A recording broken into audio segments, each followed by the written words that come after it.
제가 말씀 봉독하도록 하겠습니다. 여호와의 말씀이 두 번째로 요나에게 임하니라. 이르시되 일어나 저 큰 성읍 니느웨로 가서 내가 내게 명한 바를 그들에게 선포하라 하신지라.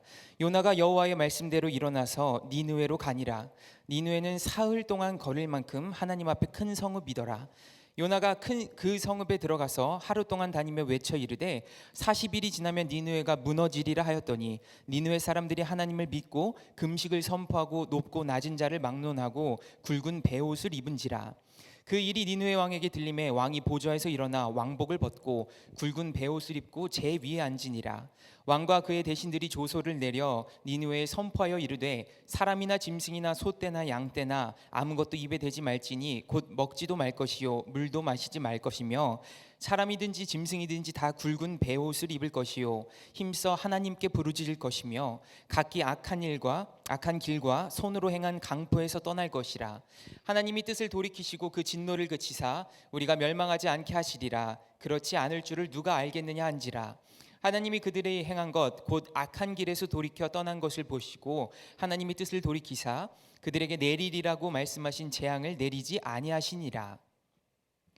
요나가 매우 싫어하고 성내며 여호와께 기도하여 이르되 여호와여 내가 고국에 있을 때에 이러하겠다고 말씀하지 아니하였나이까. 그러므로 내가 빨리 다시스로 도망하였사오니 주께서는 은혜로우시며 자비로우시며 노하기를 더디하시며 인애가 크시사 뜻을 돌이켜 재앙을 내리지 아니하시는 하나님이신 줄을 내가 알았음이니이다. 여호와여 원하건대 이제 내 생명을 거두어 가소서. 사는 것보다 죽는 것이 내게 나음이니이다 하니 여호와께서 이르시되 내가 성내는 것이 옳으냐 하시니라.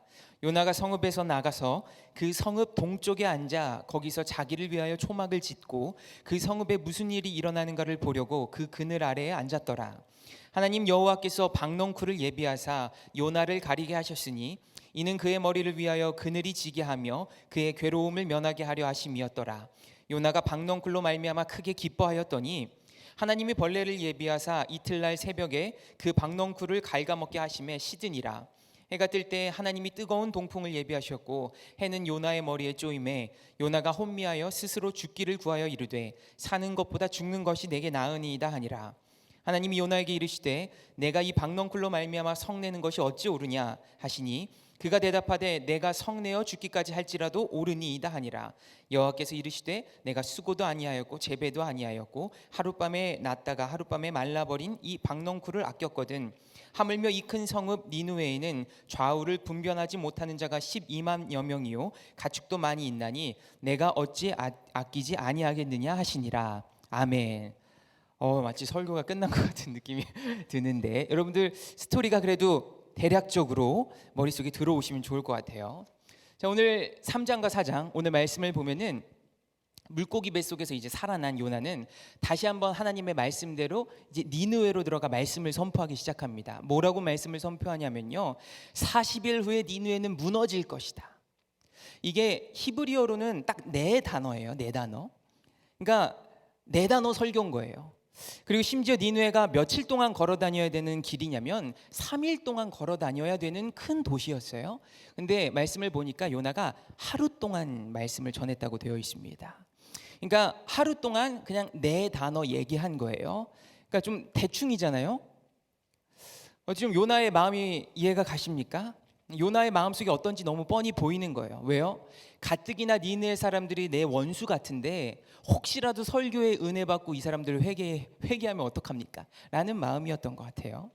자, 그런데 네 단어만 말했을 뿐인데 딱 네 단어 그 이야기를 듣자마자 니느웨에 있는 사람들, 니느웨의 왕, 니느웨에 있는 심지어 짐승들까지도 갑자기 다 같이 막 금식하면서 막 죄를 뒤집어 쓰고 막 부르짖어서 막 회개하는 겁니다. 자, 제가 만약 여러분들에게 딱 네 단어로 설교를 한다고 해봅시다. 딱 네 단어 너무 좋겠죠? 네 단어 뭐가 있겠습니까? 자, 예수, 천국, 불신, 지옥 팍 했어요. 네 단어. 그랬더니 갑자기 야탑으로부터 시작해서 분당 전역에 있는 사람들이 갑자기 죄를 뒤집어 쓰고 막 금식하면서 막 회개하는 거예요. 야, 설교자로서 얼마나 뿌듯하겠습니까? 그렇죠? 정말 자랑스러운 일이겠죠? 근데 요나는 설마 했는데 설마가 사람 잡은 거예요. 제발 니느웨 사람들만큼은 용서받지 않기를 바랬습니다. 그런데 하나님께서는 이 회개하는 니느웨 사람들의 회개를 받으시고 용서를 해주시고 내리시기로 했던 재앙을 내리시지 않으십니다. 그 모습을 본 요나가 4장 1절에서 이렇게 하고 이야기하고 있어요. 4장 1절, 매우 싫어하고 성내며 하나님한테 성을 내는 거예요. 대단하죠?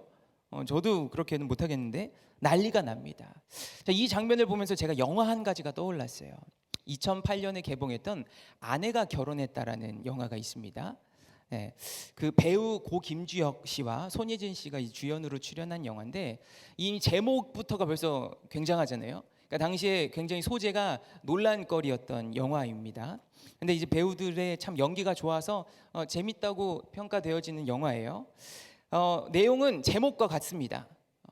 그러니까 서로 사랑해서 이제 결혼을 하게 됐고 남녀가 그래서 알콩달콩 잘 살고 있었는데 어느 날 아내가 남편에게 내가 또 다른 사람을 사랑하고 있다고 그 사람과도 결혼하고 싶다고 이야기를 하는 거예요. 그러니까 남편이 당연히 뭐 말도 안 되는 소리냐고 그럴 거면 이혼하자고 합니다.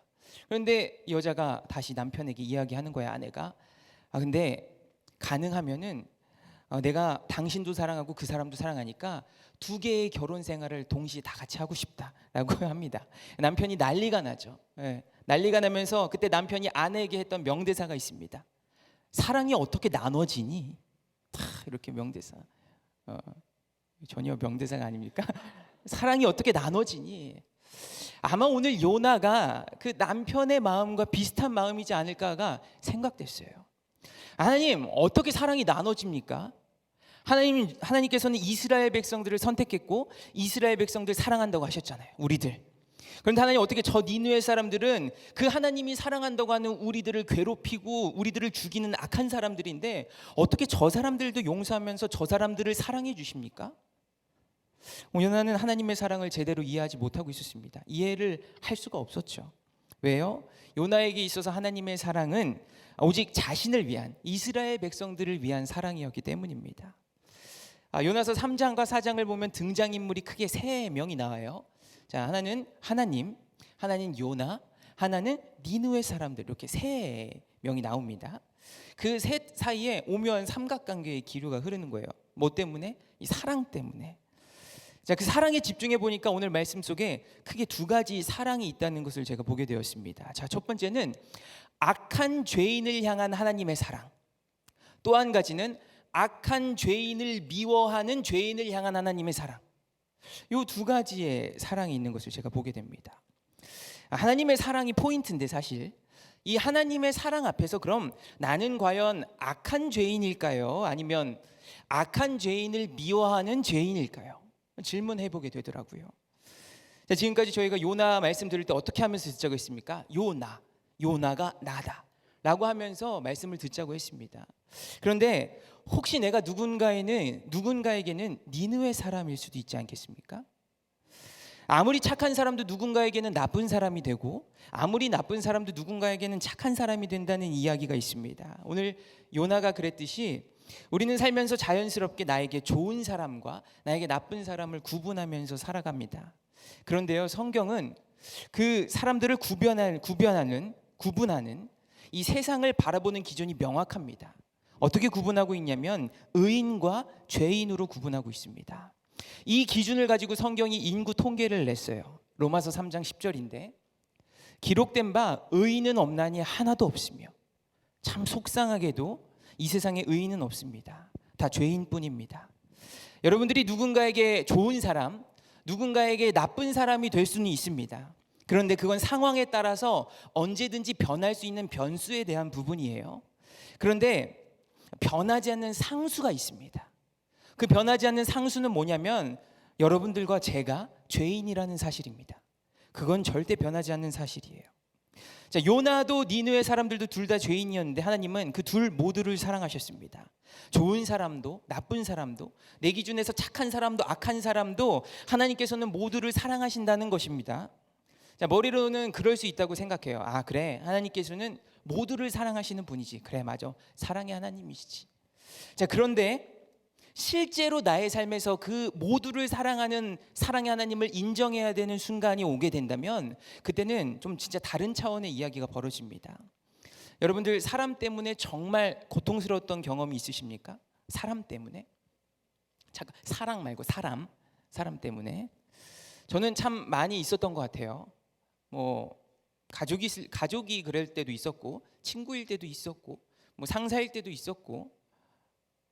우리 종료 목사님 말하는 게 아니라, 그런데 과거. 그러니까 생각해 보면은 이 수를 참 셀 수도 없고, 정말 항상 많은 순간들 저를 굉장히 고통스럽게 하고 힘들게 했던 사람들이 있었던 것 같아요. 그래서 때로는 똥이 더러워서 피하나? 무서워서 피하냐? 더러워서도 피하고 무서워서 피하는데 무서워서 피하냐?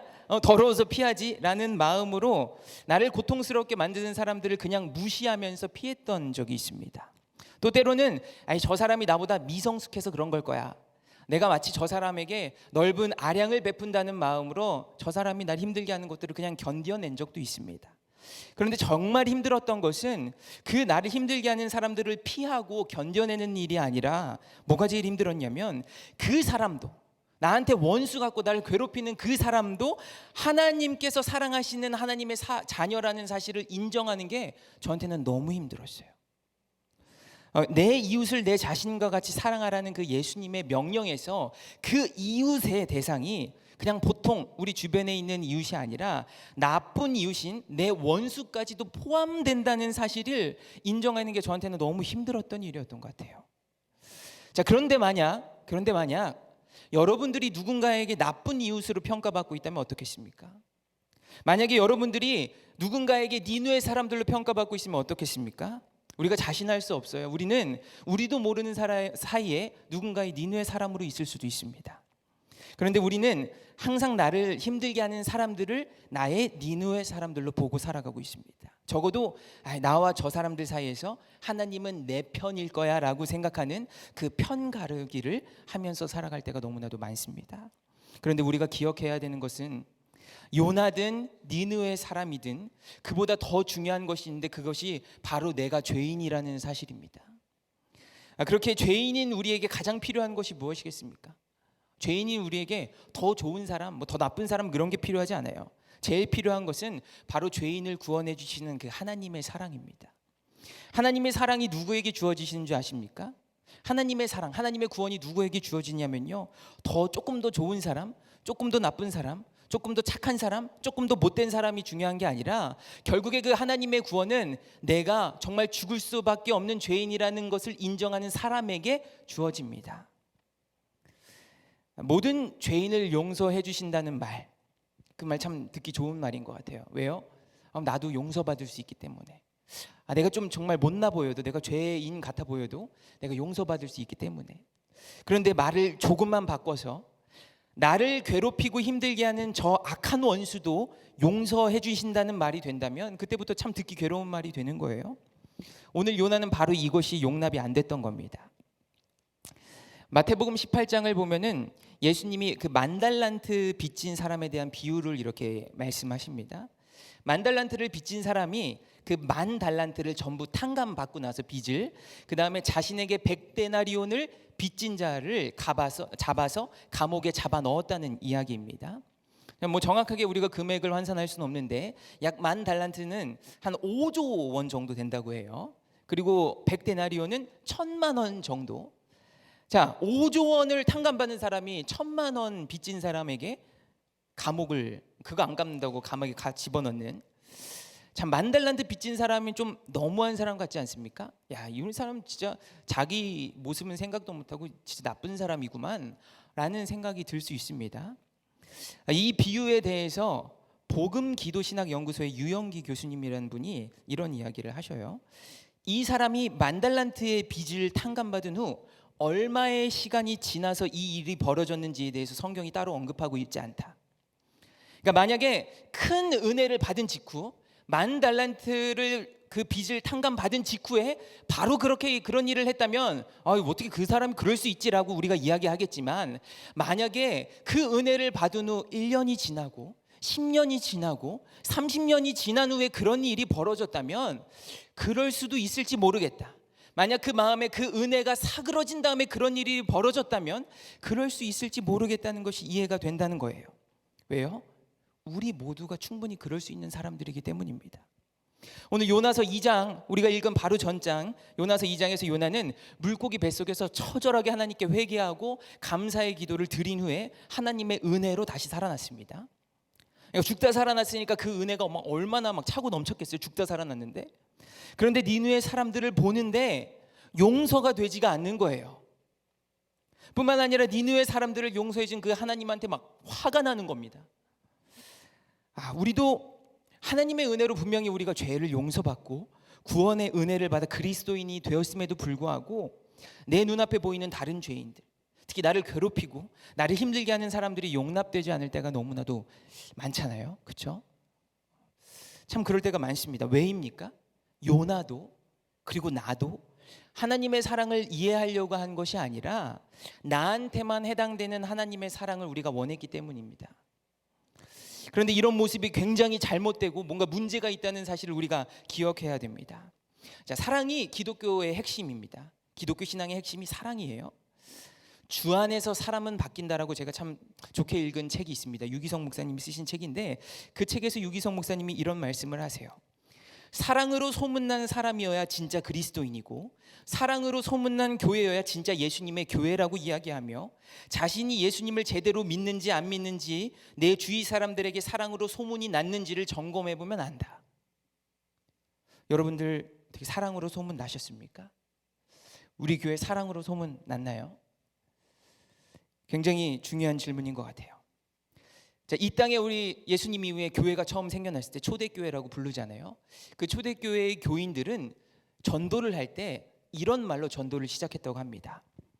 여러분은 그리스도인들처럼 사랑하는 사람들을 본 일이 있습니까? 라고 하면서 이 전도의 문을 열었다고 해요. 무슨 이야기겠어요? 예수님을 믿는 그리스도인들의 특징은 세상과는 뭔가 다른 사랑을 하는 사람들이었다는 이야기예요. 자, 그리스도인인 우리에게 예수님과 같은 사랑이 없어졌다면 심각하게 나의 은혜를 점검해 봐야 됩니다.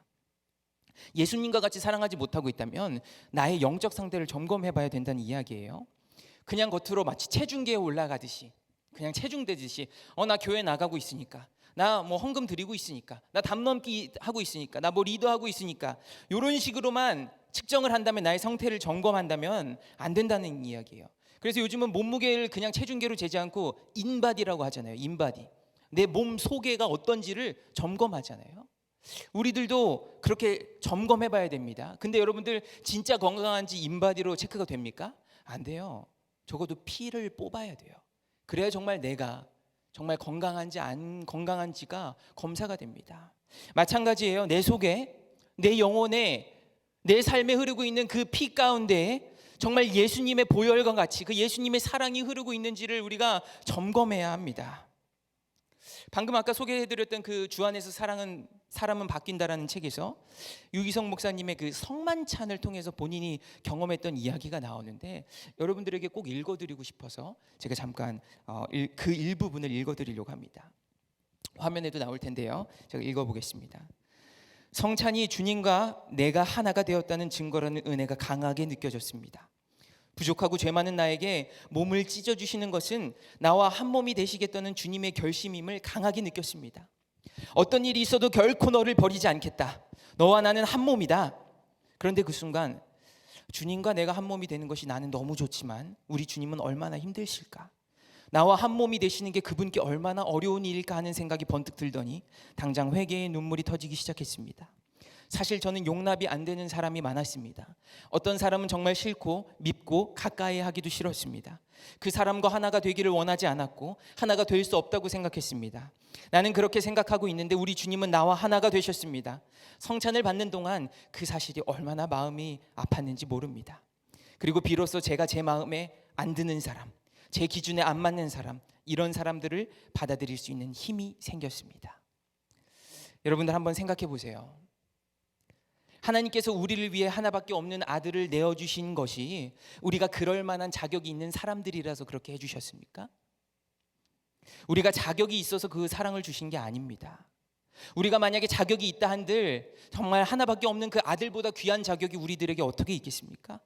그런데 자격 없는 우리를 자기 목숨처럼 사랑해 주신 것이 바로 하나님의 사랑입니다. 그 하나님의 사랑으로 우리는 하나님의 자녀가 되었습니다.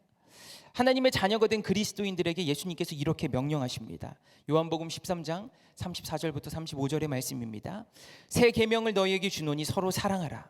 내가 너희를 사랑한 것 같이 너희도 서로 사랑하라. 너희가 서로 사랑하면 이로써 모든 사람이 너희가 내 제자인 줄 알리라. 자, 그리스도인들의 사랑은 어떤 사랑이어야 됩니까? 내가 너희를 사랑한 것 같이 예수님과 같은 사랑이어야 합니다. 사랑받지 못할 것 같은 사람, 사랑할 수 없을 것 같은 사람도 사랑해야 되는 사랑입니다. 그렇다면 여러분들, 우리는 지금 어떤 사랑을 하고 있습니까? 요나처럼 내 사람, 내 이스라엘 백성들은 사랑할 수가 있고 내 원수 니느웨 사람들은 미워하는 그런 사랑을 하고 있지는 않습니까? 나에게 자격 있는 사람, 나에게 잘하는 사람, 내 눈에 내 기준에 좋은 사람만 사랑하고 있는 거 아닙니까? 우리 다시 요나의 이야기로 한번 돌아가 보겠습니다. 4장을 보면은 요나는 니느웨를 용서해 준 하나님께 화를 내고 있다고 했죠. 자, 화를 내면서 이렇게 이야기한 거예요. 하나님이 너무 자비로운 분이셔서 니느웨 사람들 내가 용서해 줄 줄 내가 알았습니다. 내가 설마 해가지고 내가 하나님께로부터 도망쳤던 것입니다. 그런데 그렇게 화를 내고 있는 요나에게 하나님이 질문하죠. 요나야, 너가 화내는 게 옳으니? 요나가 그 질문에 대꾸도 안 합니다. 대꾸도 안 하고 니느웨 성읍을 나가서 그 근처에 있는 언덕에 올라가서 초막을 짓고 니느웨 성읍을 바라봅니다. 뭐 때문에 바라보고 있겠어요? 저 니느웨 정말로 심판 받는지 안 받는지 내가 한번 꼭 보고 말겠다. 무슨 마음이겠어요? 심판 받으라는 마음이에요. 자, 그런 요나에게 하나님께서 박넝쿨을 이렇게 자라게 하셔서 요나에게 그늘을 준비해 주십니다. 지금 이 니느웨라고 하는 곳은 지리적으로 이라크 지역입니다. 그러니까 이라크 지역은 사막 기후예요. 사막 기후. 그러니까 낮에는 뜨거운 태양과 열풍이 굉장히 심각한 곳인데, 그러니까 그늘이 얼마나 반가웠겠습니까? 너무 요나는 행복했어요. 근데 하나님이 그 벌레를 보내셔서 그 다음 날 그 박넝쿨을 다 갉아먹게 만듭니다. 그늘을 없애버리는 거죠.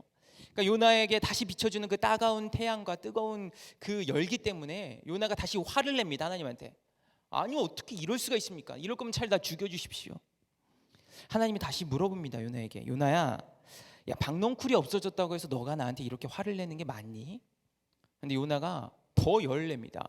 하나님, 내가 이 박넝쿨 없어진 거 내가 진짜 죽을 정도로 내가 화를 낼 수 있는 이유입니다. 하나님이 다시 물어보십니다. 야, 너 이 박넝쿨 네가 기른 것도 아닌 박넝쿨 없어진 것도 이렇게 아끼면서 난리가 나는데 저기 니느웨에 내가 만든, 내가 지은 저 선악을 잘 모르는 12만 명의 사람들, 그리고 짐승들이 있는데 내가 저 사람들을 아끼는 것이 틀렸니? 그리고 나서 요나서의 말씀은 끝납니다. 요나가 대답하는 것을 기대할 수 있는데 요나가 대답하지를 않고 끝나요. 열린 결말로 끝납니다. 아마도 그 결말이 이 요나서 말씀의 핵심이 아니기 때문이에요.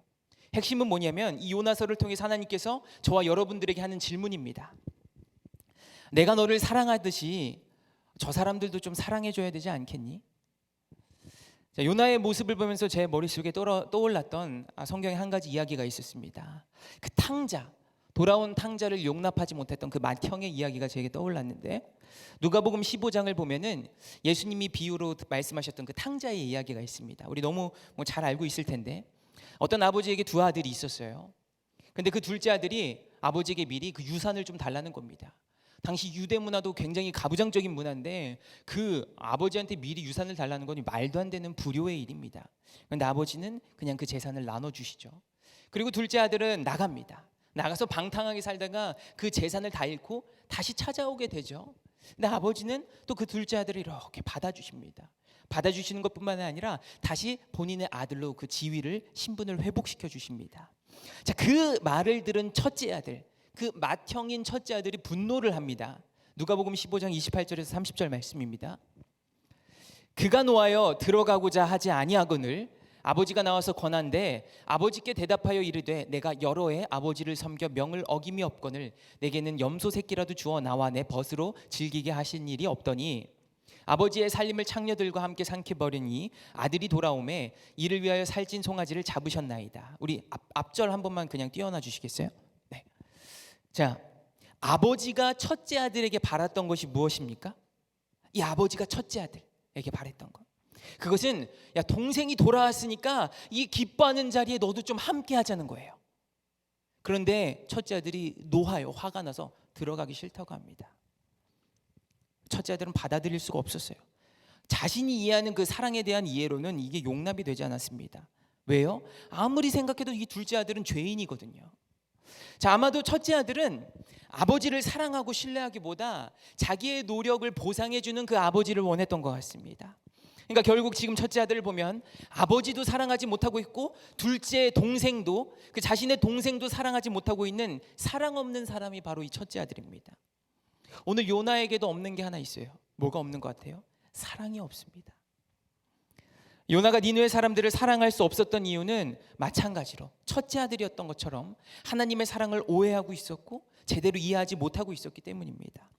하나님이 남들보다 자기 이스라엘 백성들, 왜? 자기 이스라엘 백성들 선택하셨으니까. 자신의 그 이스라엘 백성들만을 사랑하기를 첫째 아들은 기다리고 있었습니다. 하나님 중심의 사랑이 아니라 자기 중심의 사랑이 바로 이 요나의 사랑이었습니다. 그런 요나에게 하나님이 뭘 바라고 계셨나요? 그 요나에게 하나님이 바라고 계셨던 게 있습니다. 요나서 1장 1절부터 보게 되는 거, 여호와의 말씀이 이르되 하나님이 바라고 계셨던 것은 하나님께서는 요나를 통해 니느웨 사람들이 하나님께 돌아오기를, 하나님과 화목해지기를 하나님께서는 바라고 계셨습니다. 탕자의 비유에 나오는 그 아버지는 첫째 아들에게 돌아온 그 둘째 아들과 화목하게 지내기를 바라고 계셨어요. 그것이 하나님의 사랑을 받은 아들에 대한, 하나님의 사랑을 받은 이들에 대한 하나님의 기대입니다. 잃어버린 한 양을 찾는 데 있어서 하나님이 정말 우리들에게 그 기대를 하고 계신 거예요.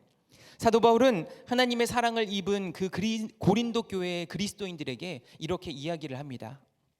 고린도후서 5장 17절에서 19절 말씀인데, 그런즉 누구든지 그리스도 안에 있으면 새로운 피조물이라, 이전 것은 지나갔으니 보라 새 것이 되었도다. 모든 것이 하나님께로 났으며 그가 그리스도로 말미암아 우리를 자기와 화목하게 하시고 또 우리에게 화목하게 하는 직분을 주셨으니 곧 하나님께서 그리스도 안에 계시사 세상을 자기와 화목하게 하시며 그들의 죄를 그들에게 돌리지 아니하시고 화목하게 하는 말씀을 우리에게 부탁하셨느니라. 여러분들, 예수님 정말로 믿으십니까? 예수님이 정말 나의 죄를 사해 주시고 나를 구원해 주신 그 주님이라는 사실을 정말 믿으세요? 그리고 이 고린도후서의 말씀처럼 그 예수님이 여러분들 안에 계십니까? 질문해 보셔야 됩니다. 그렇다면 여러분들은 이제 정말로 그 여러분들의 믿음의 고백대로 예수님이 나의 구주시고 그 예수님이 내 안에 계시다는 믿음의 선포가 분명히 있으시다면 여러분들은 이제 새로운 피조물입니다. 새로운 존재가 되었다는 거예요. 어떤 존재냐면은 바로 화목하게 하는 직분을 받은 사람들, 화목하게 하는 직분을 받은 존재로 여러분들은 새롭게 태어났습니다. 그러니까 저와 여러분들은 이제는 더 이상 요나도 니느웨 사람도 되지 말아야 합니다. 저는 말씀을 준비하면서 우리가 이스라엘 선지자인 요나도 아니고 악한 니느웨 사람도 아닌 한 사람의 선한 사마리아인이었으면 좋겠다고 생각했습니다. 뜬금없을 수 있지만 이 선한 사마리아인의 비유가 생각났어요. 어떤 비유입니까? 우리 너무 잘 알잖아요. 사마리아인에게 원수 같았던 이스라엘 사람인데 그 이스라엘 사람이 도움이 필요한 사람이었기 때문에 그냥 그 원수인 것을 여념치 않고 그저 사랑으로 그 사람을 돌보아주고 사랑해준 그 사마리아인. 자, 그를 공격한 강도도, 그를 그냥 지나쳤던 사랑 없던 제사장도 레위인도 아닌 그 선한 사마리아인이 정말로 그 화목하게 하는 직분을 감당한 사람이지 않겠어요? 그게 바로 그리스도인의 삶입니다. 저는 우리가 둘째 아들인 탕자도 아니어야 되고 첫째 아들인 맏형도 아니어야 한다고 생각했습니다. 하나님과 멀어져서 자기 멋대로 살아가는 탕자여서도 우리는 안 됩니다. 언제까지 그렇게 있을 수도 없습니다.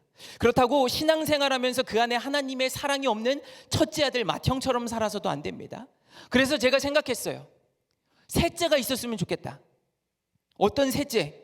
아버지 곁을 떠나지도 않는 자녀, 그리고 용납할 수 없는 원수 같지만 그 형제가 돌아왔을 때 그래도 사랑으로 받아줄 수 있는, 사랑해 줄 수 있는 그런 자녀였으면 좋겠다. 우리가 그런 사람이 된다는 것, 그것이 바로 그리스도인의 삶이 아닐까를 생각해 보게 되었습니다. 오늘 결단 찬양의 제목이 있습니다. 제가 이 시리즈를 준비하면서부터 가장 처음으로 생각했던 찬송입니다. 찬송가 304장의 그 크신 하나님의 사랑이라는 찬송인데요, 제가 가장 사랑하는 찬송가입니다.